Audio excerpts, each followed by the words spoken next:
Proceedings of the Academy of the Dream Society by Michael Diamond. Chapter 16. In the Bathhouse. Standing outside for a breath of fresh air, I couldn't help but notice the slick dude in the mustard-color suit, snazzy boater to match. Fella played the clarinet for whoever cared to listen. Not bad.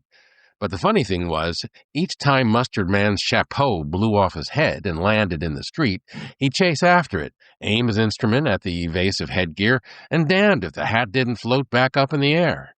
Never saw it land on his head, but dude kept at it. Quite the hat trick, you might say, keeping it in the air. A real Luftmensch. It was getting to be time for me to head out, so I retrieved my Bardonic vehicle and started back to town. The highway took me the usual route until I realized I was about to make the same mistake I'd made dozens of times before. If I turned right at the T intersection, I'd dead end in a construction site, trapped by the chain-link fence of the apocalypse. So I turned left. Damned if I didn't end up driving through another construction site, monster trucks everywhere, the surface all dug up and strewn with sizable chunks of debris. I briefly wondered if this was where all the lost body parts were stashed. My body parts. Somehow, I wove my way amongst all the obstacles and pulled up short in front of a dive I knew. There was a familiar-looking rock sluice, a natural slide that went straight up a steep incline, right from the sidewalk. Person had to be really motivated to tackle that baby. I noticed another fellow loitering at the base. Crocodile, I think. Big mouth, full of teeth. He tried to conceal it by shoving his lower jaw beneath the neck of his faded concert T-shirt, Beauty and the Beast, if you can believe it. Told me he worked at the Subway around the corner. Ever notice how those shops turn up in the diviest locales? Anyway, he wiped his mousy little red stash and asked me if I was going to climb up there to see the Joni Mitchell chalk drawings. I flashed on her beatnik self, beret over a shock of blonde, and allowed as how I wasn't sure if I'd already seen the pieces or maybe just remembered looking at them in a magazine. No way was I climbing up there. So I found my way back home in time to fetch towels and bathrobes for my guests. Snakeholder had already snagged a big yellow one of the Turkish persuasion and hung it on the hook inside the door of the WC. Fine by me. I needed one for Virgil, who probably had already nodded out in the corner bedroom. A fast sleeper, that one. Not like me, more of a night wanderer myself. So I figured I'd leave a towel and robe outside his door, though I was sorely tempted to wake him up. But that's my job, wake up on my own-some and attend to the towels and other accoutrements of ablution. Besides, I was itching to get going, Bardonic bathhouse attendant notwithstanding. Other gigs to pursue. Always the towel boy, never the bather. And I was not about to take a bath on this deal. Except I was. The ladies of the bathhouse called to me. Aquatherapy, they dubbed it. I had evaded this particular chapter of the Dream Society Auxiliary for the better part of a year, but now I would avail myself of their aqueous gifts. 4 different operatives had sent me in their direction, even though it was me who reluctantly clued in number 3 and 4 as to my procrastinated assignment. Why delay bliss? Why, indeed, but delay I did. It was a member of yet another chapter of the auxiliary that shoved me in their direction first, Amber Wreath. She was a quiet sort, an energy-sniffing hound. Beneath her dilapidated exterior, she concealed a wiliness I detected from the get-go. I felt it in her hands, even saw it in her eyes in spite of their dull hazel color. She didn't fool me. But I took my time, saw her sister in the trade, Hidden Queen, a high-spirited lass who stabbed me in the lower extremity muscles with sharp needles, smiling and chattering all the while as I jumped and writhed under her ministrations. I didn't hold it against her. She was trying to be of help. When I exhausted the resources of the 2 ladies of the chapter, they fobbed me off on operative number 3, Who Be the God of the Golden Gem? A real mouthful. Nobody got his name right. Dude was pleasant enough, genial smile, really simpatico. Sad eyes. Clueless staff, probably on account of his constitutional leniency. He was the one who sent me off to surname Dog, first name Surly, Curly, or King, whichever alias he happened to adopt for the job. When Dog failed, after his impressive exertions, I was bound for the knife, the Lebanese blade, number 4, courtesy of Who Be the God. After the stint on his cold steel table was the beginning of my gluteal redemption, that is, saving my sorry ass. The root, my cornerstone. I emulate the surface of the planet a sight better than before I met the blade, though I seem to have sacrificed yet another body part, the governor of intravascular plenitude. My frickin' blood pressure went sky high when somebody deep-sixed my usual set of potions the evening I rolled off the operating table. I was too juiced on poppy elixir to wax exercised about it, but my gal, remember, Asnot, my beloved, she was on the case. Nonetheless, it was hours before they reeled me in from the stratosphere. Ground control was still at work on landing me. Pure One stood there in her wetsuit, with the same hypnotic stare as a little dude in a wetsuit I encountered during my desert meanderings over a quarter-century ago. It was after my pop kicked. Good old Izzy, may he rest in peace in the cave of the double with old Becky. Though come to think of it, it's also Jakey lying with Lily. Chambers chock-a-block or stack, who knows? Ray got a crypt of her own, different piece of real estate. Does a pretty brisk business in the mystical visitor trade in red thread.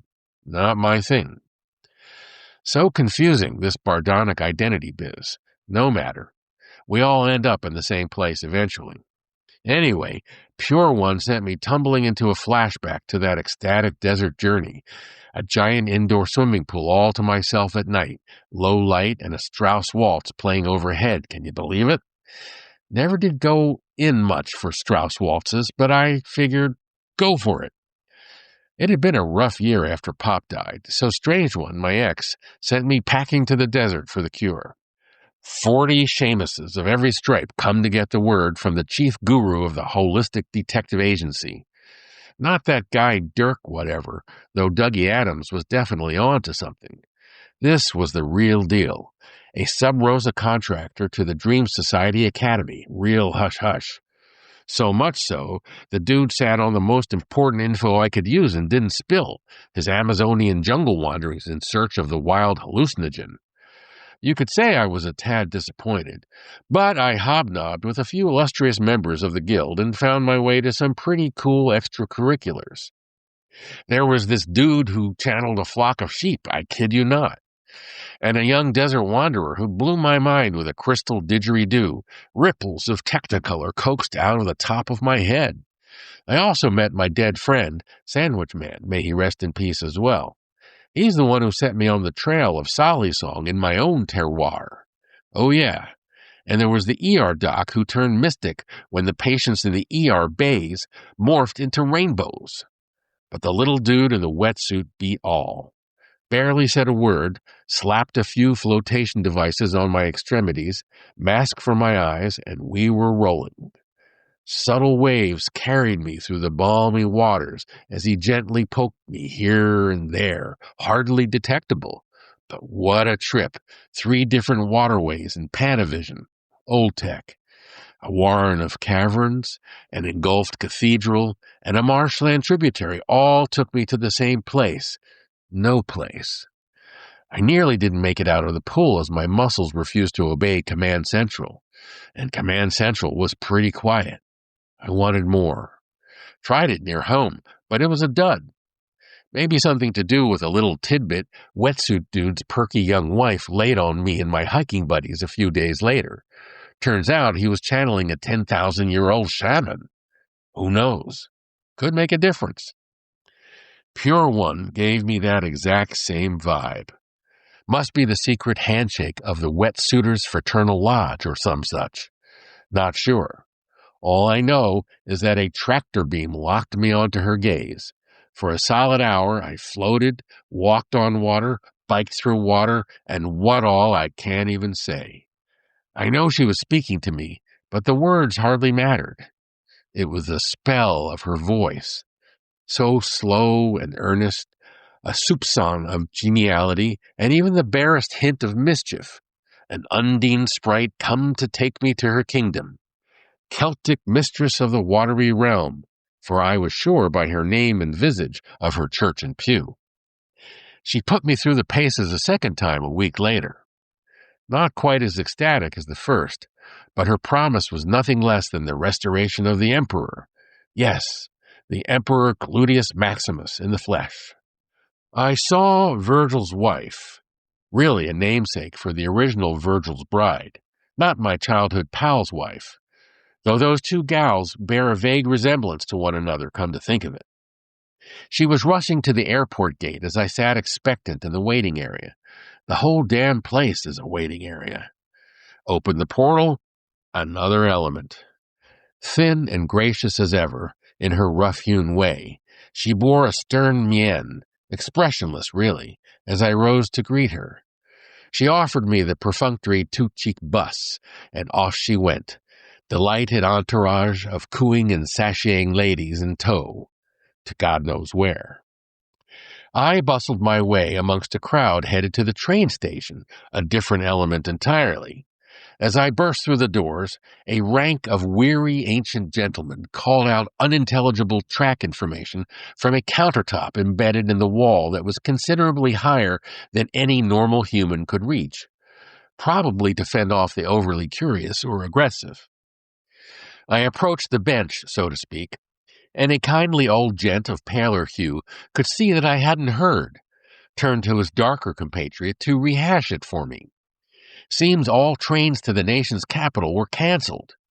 The tongue-wagger-in-chief had declared it too dangerous for travelers. Made no sense, but that's SOP for the communique du jour. Then the aqueous element beckoned me, an outdoor natatorium. The naked baby smiled in its mischief, each time eluding my grasp as it sank beneath the surface. But I wouldn't give up until I packed the damn little critter off from the verge of a watery death. Lost my favorite chapeau in the process. Someone pointed out that I had another one still on my head. I hustled across the street, soggy chapeau in hand, just behind a fetching young lass who was either blind or drunk or both. Some kind of automaton. She walked smack into a piece of construction machinery in the middle of the road, a whole construction zone, as a matter of fact. Oblivious, she turned away from the crosswalk and into a narrow alley of machinery. I called out, "You probably don't want to go that way," but she was gone. When I arrived at the small salon, I made for the capacious leather couch at the rear of the seating area. My couch, attractive burnt umber shade if I do say so myself. Two red-haired gals, bobby soxers, festooned the surface, one seated to my right, the other perched precariously on the back of the sofa, oriented in such a way that it obscured her face. Couldn't be persuaded to do otherwise. When my beloved began her spiel, the reason the crowd was gathered, I turned to the gal seated next to me and saw that she had aged considerably in the interim, a matronly dame in a mid-length shapeless blue frock, almost manly in the coarseness of her features. Still had some mischief in her as she grabbed for my bum. No harm, no foul. We were both there to hear the words pour from my beloved's ruby lips. Ritual bathhouses. Amongst tribe heads, we call them a mikvah. Interesting thing, a mikvah doesn't actually mean bath or even literally pool, at least not until the schooly conciliaries of the early days of this era decided that. Really means collecting or collection of anything, in this case water. To complicate things further, the schoolies also decided it had to be connected to flowing water and under no circumstances be pumped, nothing mechanical. They may have been on to something there, the introduction of contamination by any notion of mechanism. Just a straight pipe from a spring or a river or a rain barrel would do the trick. No freestanding bathtubs, above-ground pools, or what have you. But, to turn the screw a bit further, once the water got to the pool, it had to be still. None of those fancy spray nozzles, etc. Of course, you could avoid the whole Rube Goldberg setup. Go dunk in a spring or a river or even the frickin' ocean. What, you may ask, does a body need a ritual bath for? Purification, plain and simple. You got your skin diseases, your emission of bodily fluids, your corpse contamination, your obscure religious rituals, or even for eating bad food. Then there's your holidays, your life passages, your corpse washings, and your regular daily schmutz of life, the mojo stuff, not the dirt under your fingernails. Whatever spiritual detritus itches you. No big deal. Except it is. Lot of ink spilled on the subject of mikvah, not just about the rules and regs. One of the conciliaries of the After Hours gang back in the 70s, dude named the Lion Priest, got a lot of respect in certain circles, opined that it was all about the introduction of death into the world all the way back to the year dot. Good luck cleaning up that mess. Bigger job than just watering your garden, I'll wager, or even cleaning out the Augean stables. Here's a wild one. Older dude from the After Hours gang, Dad's Look they called him, kinda severe, figured that dunking underwater was a sort of imitatio mori. Fear of getting snuffed might just do the trick in the realize you're on borrowed time department. Sheesh. Go all the way back to that ancient tome of Jemi Yah. Dude introduces the idea of hope. Same root in the mother tongue as mikvah. Sweet in a way. Some fancy linguistic sleight of tongue. Collect hope. Then there's old Jake the Protector, another schoolie from early days. Always felt an uncanny affinity for that dude.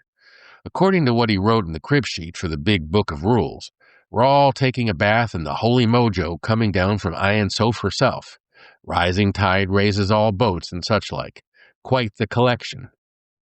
For some reason, there began a custom of reading the 7th chapter of the crib sheet on mikvah on the heels of a funeral. Why mikvah after the stiff has already been stashed? All kinds of cryptography there.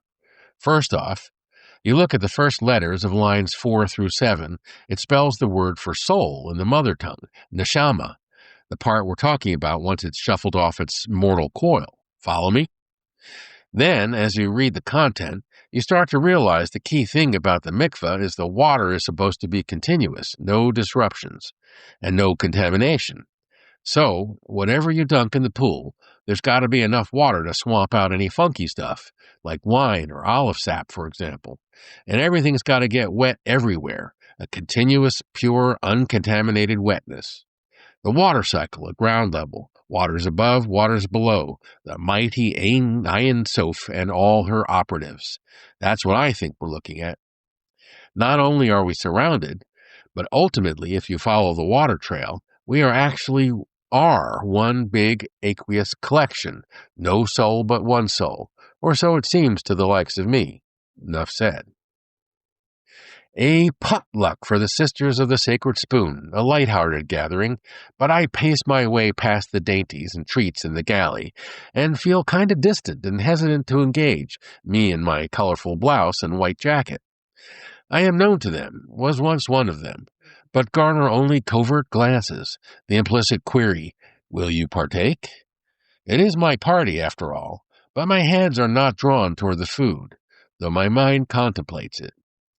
Outside on the street, attired as the father, I see a woman among women, red of hair and weary of face. She forces a smile against the protest of her creased and freckled cheeks, and walks on. I point her out to my daughter who has just arrived at the crossroads, a younger image of the one who leaves. "She's sad because of what her daughter has done," the young one proffers me.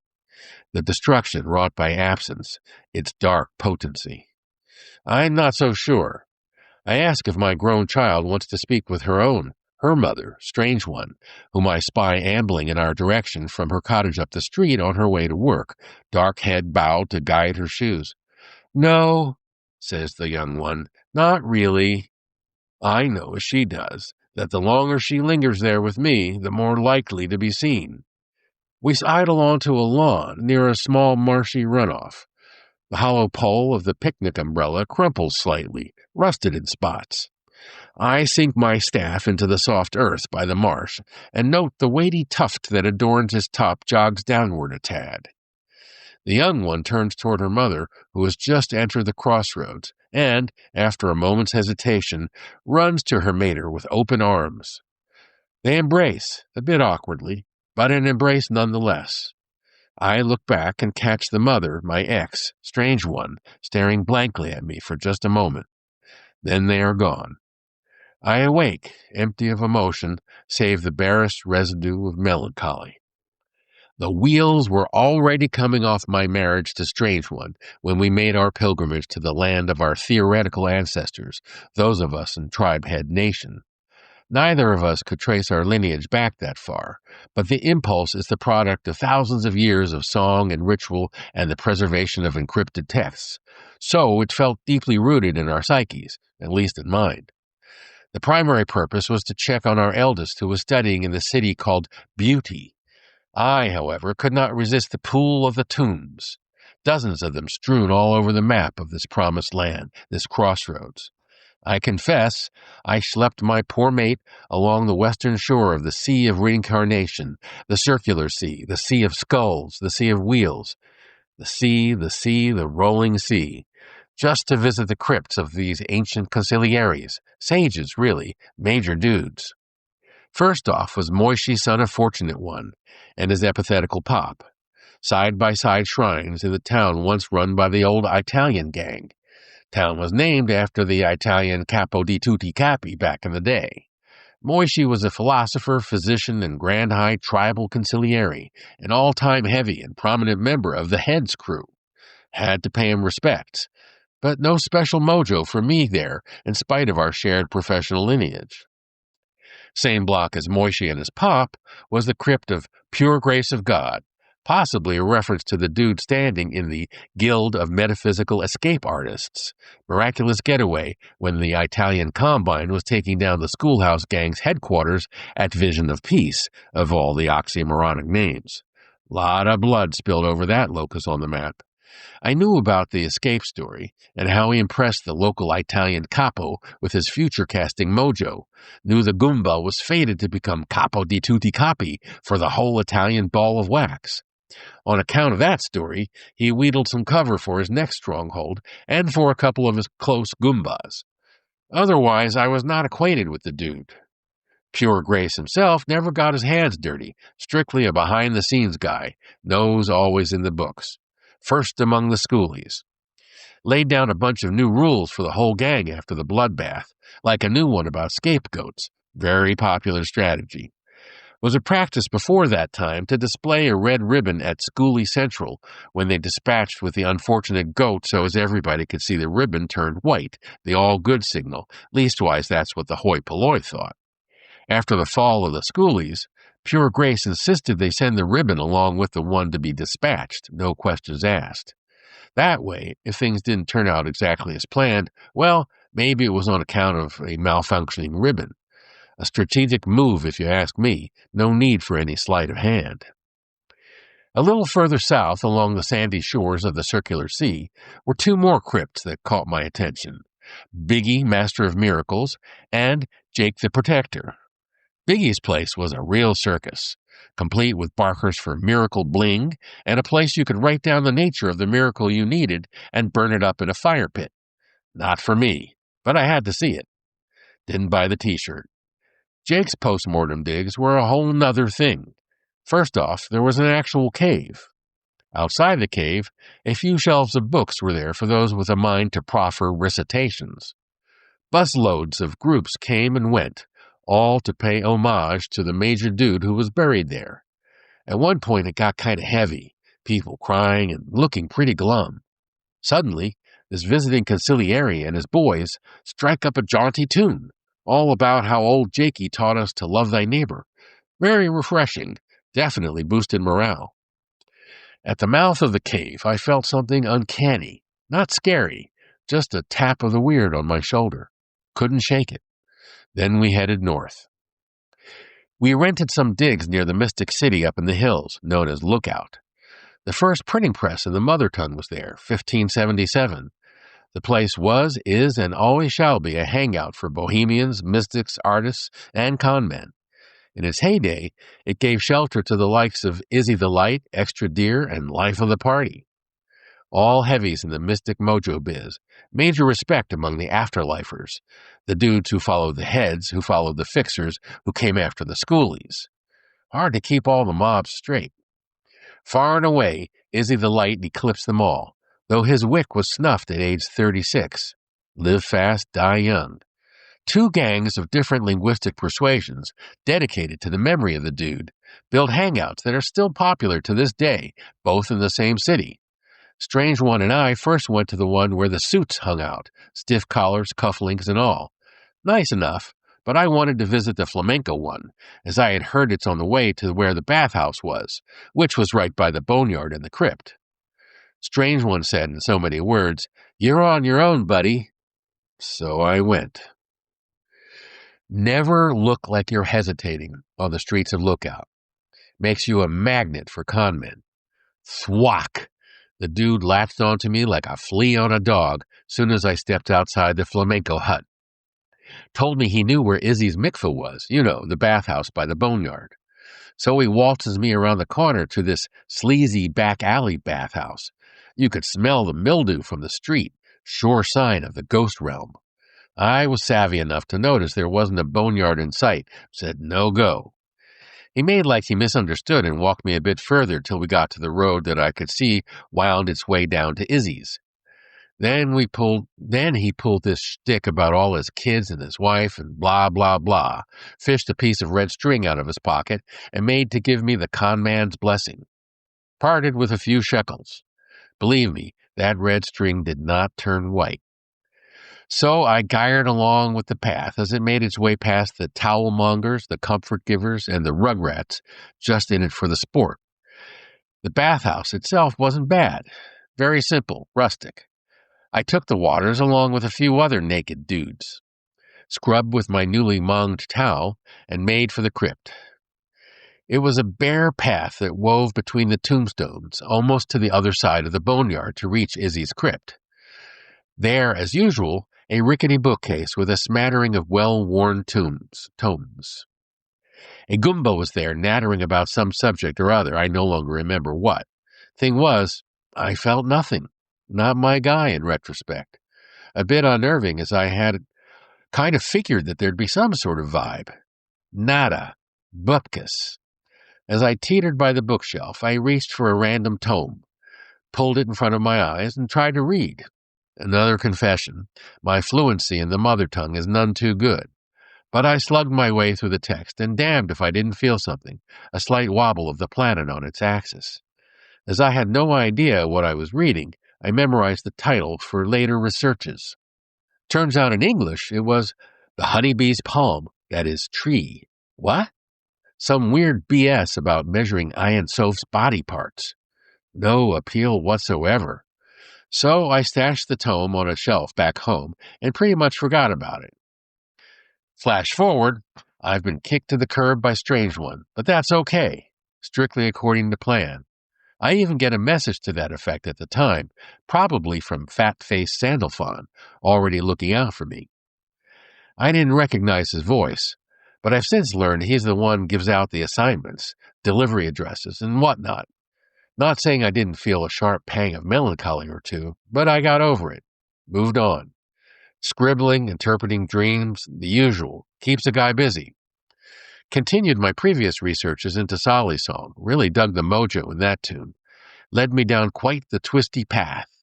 Got a whole gang of peeps to sing my decryption of it out loud with me one night, middle of the week of the big exit story, how Moishe Levy and the Traps skedaddle out of reach of the pharaohs. Big fun, believe it or not. That's when Honeybee the Lesser hands me the book by her pal, Honeybee the Greater. Beautiful illuminated manuscript of Solly's whole frickin' song. So I borrow it for a few years.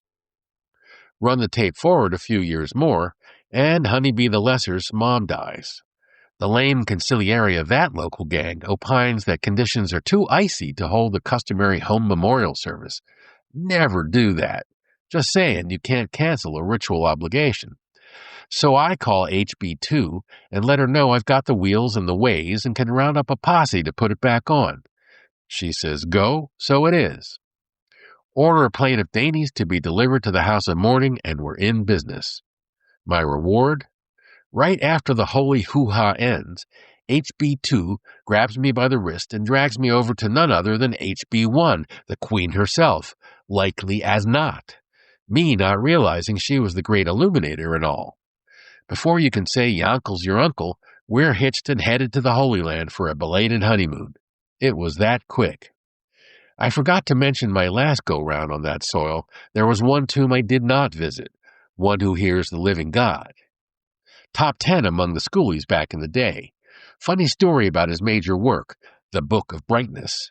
Top reviews, thousands of readers to this day. Only thing, he didn't write it. Plain and simple. Wrong language, anachronisms galore.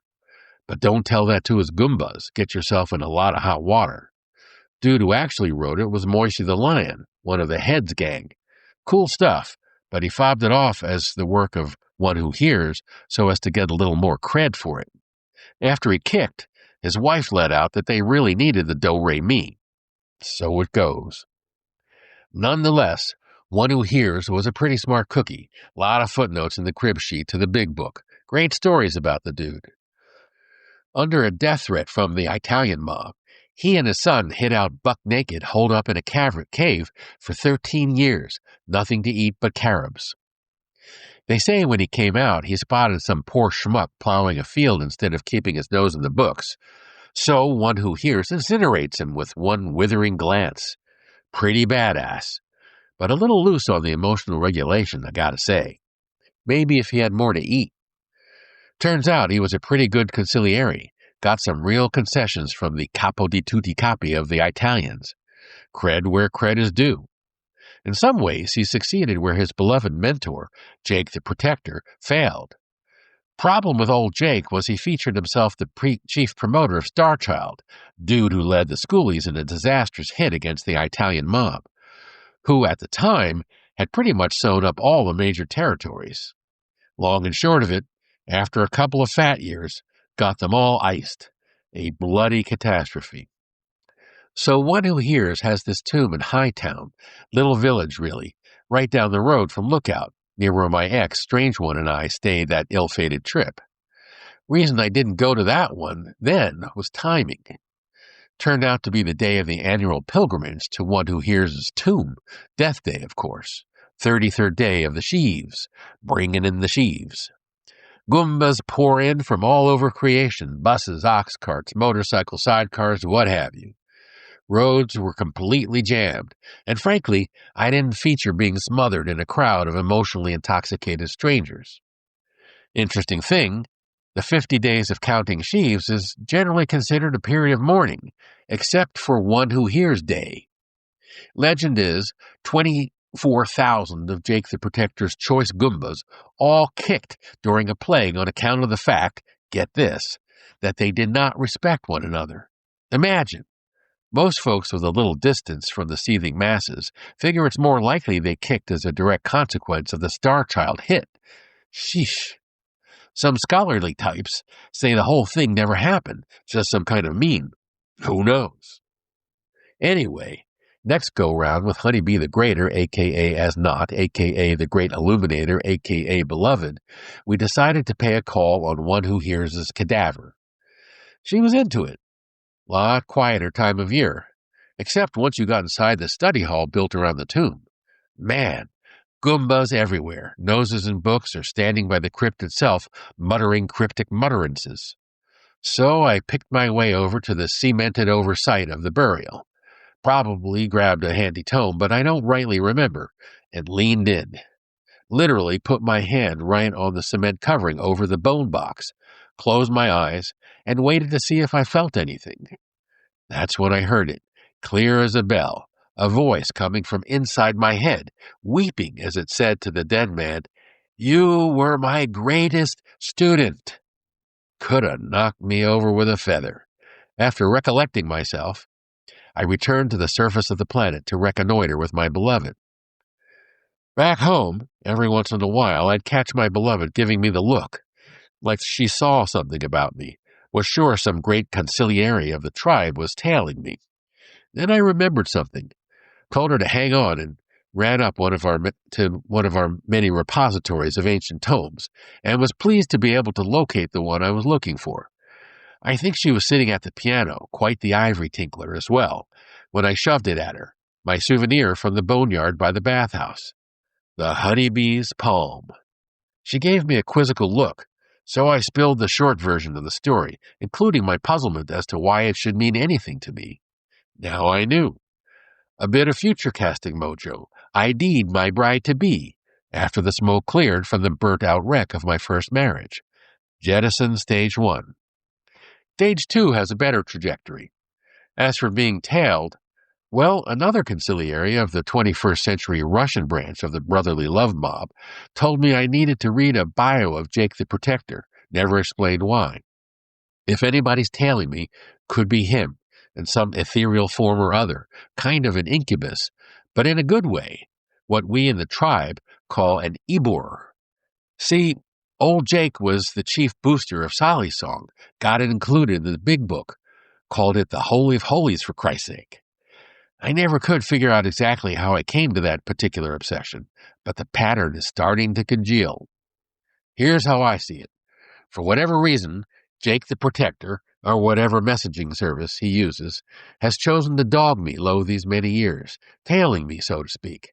Maybe pulling the strings with old fat-faced Sandalphon, or vice versa, or who knows what.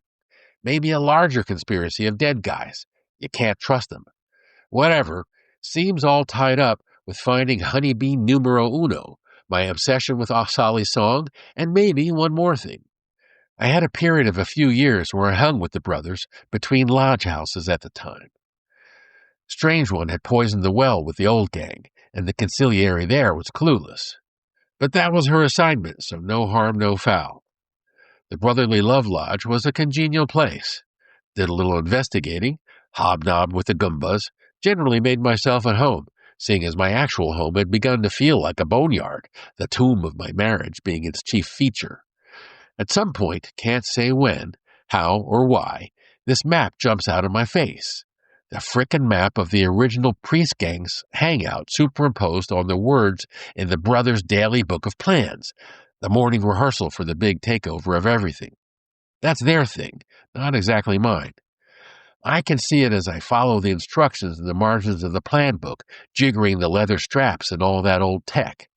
It's the physical movements that really give everything away, bring everything home. Now I see it, the temple at the edge of the mind. No need for bricks and mortar, just got to figure out how the virtual and the actual merge, some kind of tantric lollapalooza. My buddy Shorty and I just started sketching it out this morning over coffee, he being the engineering type, good head for business, a veteran of the bathhouses, could visualize a swimming lane without getting wet. Me, I'm the Luftmensch, head in the clouds, the ghost world. Not something to brag about, but I work with it. Uncanny, I can sometimes hear Truth's voice coming out of my mouth, shady Goomba that he is. Always thought Truth was really a dame, but that's another story. The catch is to avoid worshiping the machine, the tech, all those friendly assistive and labor-saving devices. That would be engineering the humans right out of existence. Not appealing, leastwise not yet. The Greek mob did it by having slaves, not an option, sheesh. Snakeholder and I have been trading baseball cards about the Abo gang down under. They have some pretty powerful tech, call it song lines. Another crib sheet for a map, but it's not written down, only passed along by a song and a dance routine and some psychedelic artwork. Makes me think the whole exit story, the tribes meandering after clobbering the pharaohs, is the same thing. Very tight word-of-mouth transmission of the message, very hush-hush. So what's Jake the Protector's axe to grind in all this? Simple, really. He's using me. And who knows who else to do teshuvah, penance, though really the big boomerang, coming around again to repair an old mistake, a missed mark. Was bricks and mortar got the Starchild mob and Jakey iced, way too literal. So the way I figure it, Jakey's got me doing his legwork to bring it on, if we can feel the love, for our neighbors and everyone else thrown in. Temple at the edge of the mind. Jake the Protector, its draftsman. You and I and whoever shows up, the transcript. Tantra, my lovers.